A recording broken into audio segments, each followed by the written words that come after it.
Welcome to Chapter 2 of the Adquio Cloud course. This time, we are going to see how to create a graph. Let's go there.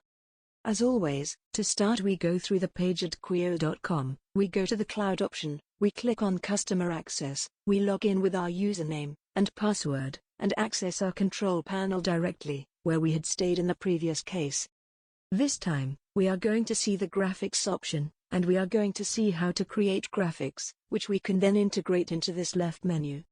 So, we go there for this, we are going to click on three little dots, and we are going to say New Graph. Initially, this window will appear, where it will ask us to put a name for the graph. In this case, we will make a graph, for example of temperatures with the PT1000 probes that we have connected to our Adquio Pro. Then, we are going to call it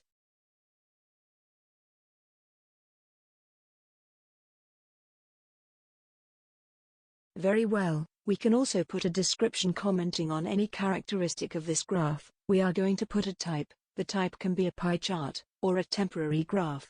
In this case, we want a temporary graph, and label, so let's call it, for example, let's put the label weather. Very good, let's create a graph, and we will see that from here, it appears below already all the options of this graph that we can to select. Good. First of all, we are going to see the time range. We are going to bring it closer, so that you can see it more clearly.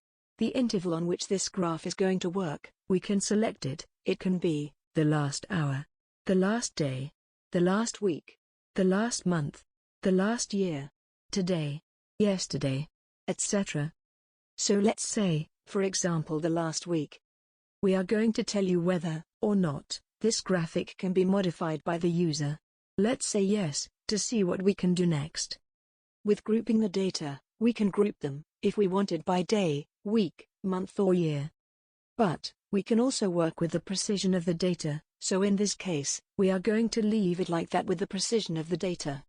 Aggregation function, if I had to do a grouping here by day, by week, by month or by year, the aggregation function, for example if they are temperatures, should be the arithmetic mean.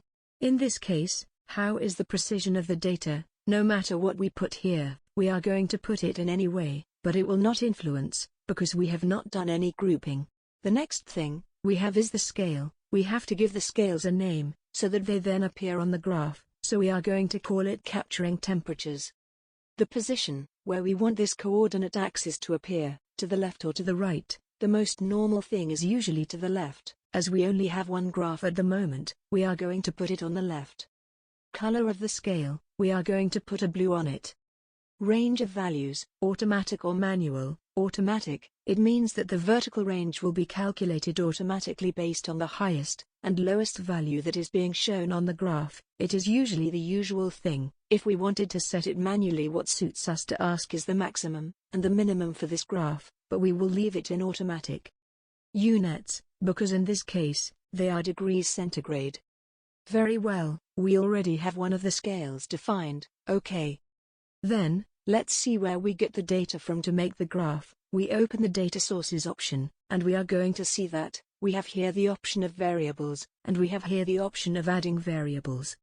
Then, we are going to add variables, and it asks us to write some part of the name of the variable. I know that our PT1000 variables, which are connected in our Adquio Pro, begin with PT, so I do put two letters, all that they comply with that contain PT. Okay. So, we are going to take PT01. We are going to take O2. PT03. PT04. And we are going to also select the CPU temperature of this Adquio. Well, the first thing to say is that we have this Adquio placed under a jet of air conditioning, so that its temperature changes are more drastic. Okay. Then, let's see what happens, and then, we have in variables the 5 that we have chosen. We will not see the calculated values, because you will not be able to use them, they will not be available. And then, we are going to see the visualization. This visualization, you are going to see that it automatically loads the variables that we have selected above, and for each one we have to give a name to its legend. So, we are going to put here Probe 1.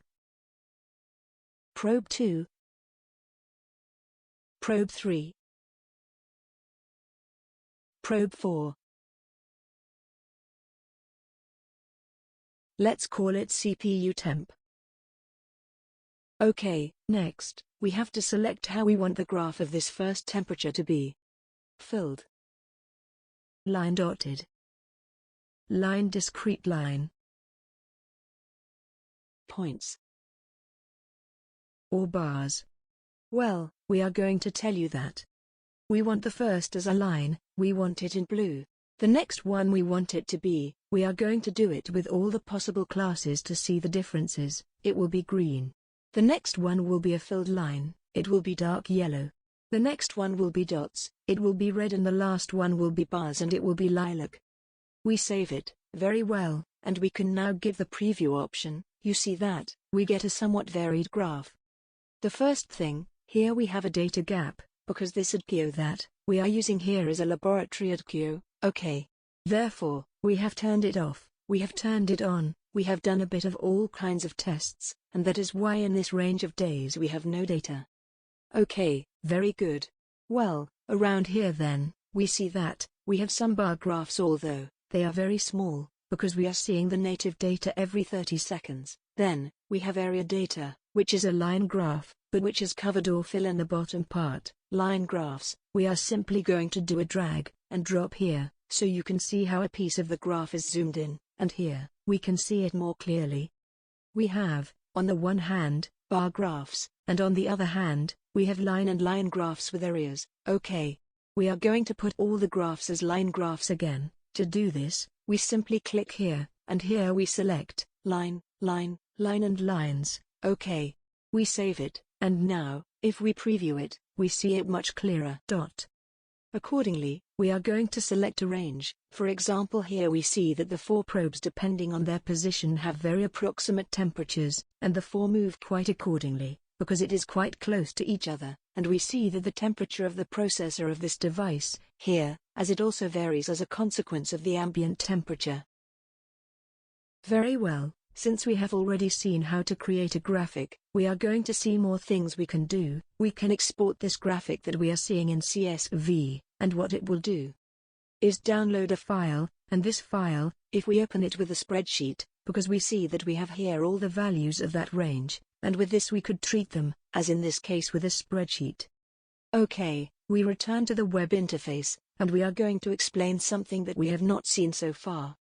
And, how can you check, if we are in this position, directly in the client, the graphics, the data tables, the pages, etc., that we build here, they go to be with data from any of the facilities, or all of them. I mean that, if you want to make a graph comparing facilities, I am going to do it in this position, in the position where I see all the facilities, because this means, this graph will be able to take data from any of my facilities. That is, if I want to compare ranges between facilities, then put the temperature of 2 facilities in the same graph, in the same range of days or hours, to compare them, I would have to do it in this position.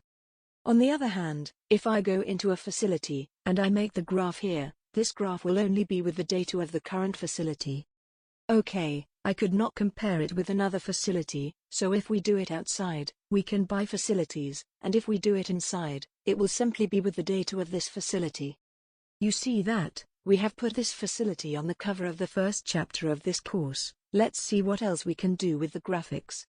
We return to where we were, and at these points, we have the option to duplicate this graphic. Imagine that, we want to make 2 very similar graphics, but with different variables. Since we could take advantage of practically all the settings, you don't have to do it completely from scratch.